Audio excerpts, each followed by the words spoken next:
A nonprofit hired to help keep the streets safe in San Francisco is mourning the loss of their first employee ever killed on the job. And in just the last hour, the district attorney announced murder charges against the suspect.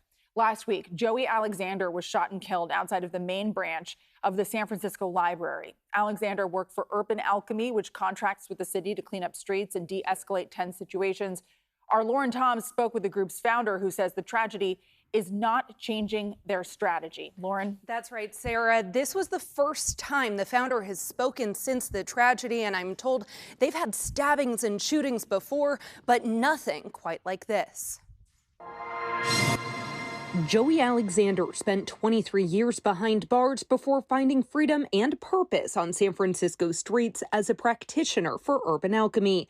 For 2 years, he worked outside the main library, checking on unhoused neighbors, deterring violence, and watching for drug use. Last Friday, he was shot during an interaction with a man suspected of using drugs nearby.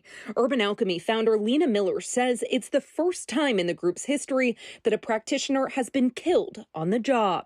I think we do go into every interaction thinking the worst can happen. Almost everybody is ready to get back out there and recommit themselves to the work so that Joey's death would not be in vain. It's a loss that's shaken the organization, but Miller says it's a reality her team never forgets. We're under no illusions that we won't lose our lives out there.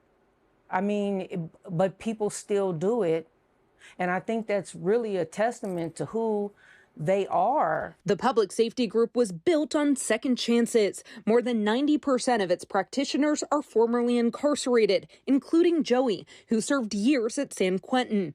Miller says that's what makes them uniquely prepared for the streets and gave Joey, like others, a sense of purpose. You have to learn how to read people. You have to learn how to de-escalate. You have to learn how to have respect for people, because in many ways it is the only currency. She says she believes Joey was using those skills Friday when he crossed paths with 42-year-old Edmund Bowen, who was suspected of using drugs in the area. Police say Joey confronted Bowen, asking him to stop.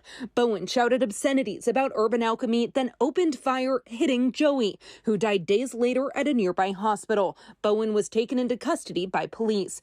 District Attorney Brooke Jenkins condemned the violence, saying Bowen is being charged with murder. Mr. Bowen has now been charged with murder, as well as assault with a firearm and an enhancement of using a firearm during the commission of that murder. Since 2018, Urban Alchemy has worked to stabilize some of San Francisco's most troubled neighborhoods.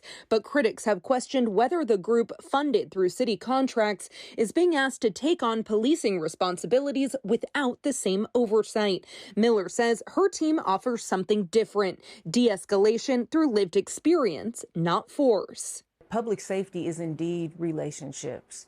It is eyes on the streets. It is knowing what the rhythms of a community are. Practitioners like Joey are unarmed, but often carry Narcan to revive people overdosing. And Miller says that won't change. In the wake of Joey's death, she says they're recommitted to their mission. You can be angry, you can be aggressive, you can be all those things, but in the end, the only one thing that truly trumps all of that is love and respect. Now, we've also learned that Joey hadn't seen his son since he was released from prison several years ago. I'm told he was set up to reunite with him in just a few weeks from now. The suspected shooter is expected to be arraigned here in San Francisco tomorrow afternoon. That is just so disappointing that reunion won't happen. I'm sure his family is devastated. Lauren, thanks for the update.